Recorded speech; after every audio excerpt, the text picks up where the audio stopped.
प्रीता हैरान रह गई करण की ये बात सुनकर, हैरान रह गई अपनी सास की बात सुनकर।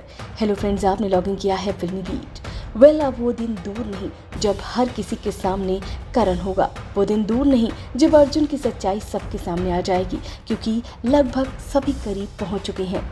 प्रीता को भी एहसास हो रहा है कि कुछ तो ऐसी बात है जो कि उसे हमेशा ही उसकी तरफ अट्रैक्ट करती है। हमेशा प्रीता जो है वो मन ही मन में कुछ कुछ गुनती धुनती रहती है। उसके दिमाग में यही चीज़ें चलती है कि आखिर कौन सी ऐसी चीज़ है जो उसको हमेशा ही अर्जुन के करीब लेकर आती है। तो वहीं पर अब जो करण की माँ है उसे भी इस बात का एहसास होता है। उसे इस बात का एहसास होता है कि कुछ तो है। वो कहती है कि करण और अर्जुन दोनों ही सिमिलर हैं। ये सुनने के बाद प्रीता बिल्कुल शॉक्ड होती है और मन ही मन सोचती है कि अच्छा, वो भी तो ऐसा ही सोच रही है। यहाँ पर होता ये है कि अर्जुन को गणेश चतुर्थी के लिए पूरा परिवार इनवाइट करता है।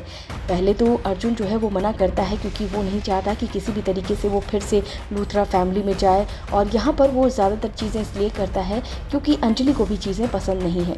अंजलि भी चाहती है कि जिस चीज़ से करण हर्ट होता है, यानी कि जो अर्जुन है वो हर्ट होता है, तो वो चीज़ें वो ना करे। यानी कि जब भी जो अर्जुन है वो प्रीता को देखता है तो उसे काफ़ी ज़्यादा बुरा लगता है। प्रीता को जब भी वो देखता है उसके आंख में आंसू होते हैं, वो उसे देखकर बहुत परेशान होता है। और ये चीज़ जो है वो बिल्कुल भी पसंद नहीं आती अंजलि को। इसी वजह से अंजलि नहीं चाहती है कि लूथरा फैमिली में जो है वो बार बार अर्जुन का आना जाना हो। तो बस यहाँ पर अर्जुन को सभी लोग इन्वाइट करते हैं। सभी कहते हैं कि उसे गणेश चतुर्थी पर आना होगा। पहले तो वो हाँ करता है, लेकिन फिर जैसे ही वो अंजलि को देखता है फिर ना कर देता है। और फिर यहाँ पर बारी बारी से सभी उसे रिक्वेस्ट करते नजर आते हैं। और फिर बारी आती है मॉम की। यहाँ पर मॉम भी काफ़ी कुछ कहती नजर आती हैं। वो उसे बोलती हैं कि तुझे आना ही होगा। यहाँ पर जो करण है फिर मना करता है। यहाँ पर जो अपनी माँ है उसको भी मना कर देता है। जो अर्जुन है वो सीधा सीधा बोल देता है कि वो नहीं आ पाएगा। जिसके बाद माँ जो होती है वो बहुत तेज़ नाराज़ होती है, बहुत तेज़ चिल्लाती है और कहती है कि देख अर्जुन, अगर तू नहीं आया तो मेरा तेरा रिश्ता हमेशा के लिए ख़त्म। अगर तू यहाँ पर नहीं पहुँचा तो तू मुझसे कभी बात मत करना। ये सुनते ही जो करण है यानी कि जो अर्जुन है वो बहुत इमोशनल हो जाता है और कहता है नहीं, आप ऐसे मत बोलिए, मैं आऊँगा, मैं आपको नहीं खो सकता। ये सुनने के बाद जो है जो उसकी माँ है वो बहुत खुश हो जाती है और कहती है ठीक है, कल तुम इस टाइम पर आ जाना, लेट मत करना। जिसके बाद अर्जुन कहता है हाँ, मैं ज़रूर पहुँच रहा हूँ अपने घर पर। जिसके बाद फिर अचानक से वो अपनी चीज़ों को ठीक करता है और कहता है कि मतलब आपके घर पहुंच रहा हूं मैं जल्दी से।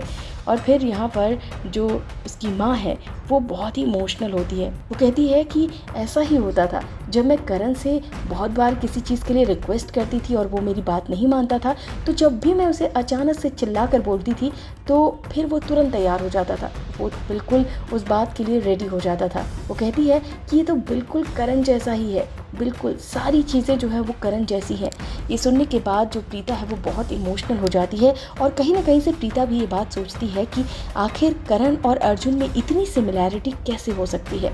अब जल्द ही हर कोई जान जाएगा कि जो अर्जुन है वो करण की तरह क्यों लगता था, क्यों इतना सिमिलर था। हर किसी को पता चलेगा कि अर्जुन ही करण है। फिलहाल देखना दिलचस्प होगा गणेश चतुर्थी पर प्रीता और अर्जुन का रोमांस, जो कि हमने आपको पहले ही दिखाया था, जहाँ पर प्रीता जो है वो कुछ इस तरह से करण की बाहों में गिरी थी, यानी कि अर्जुन की बाहों में गिरी नजर आई थी। फिलहाल आप सब कितने एक्साइटेड है कुंडली भाग्य के नेक्स्ट एपिसोड के लिए, आप हमें कमेंट करके जरूर बताइएगा। इस वीडियो में बस इतना ही। बॉलीवुड और टीवी से रिलेटेड खबरों के लिए फिल्मी बीट सब्सक्राइब करें और अगर ये वीडियो आप फेसबुक पर देख रहे हैं तो हमारे फेसबुक पेज को फॉलो करें।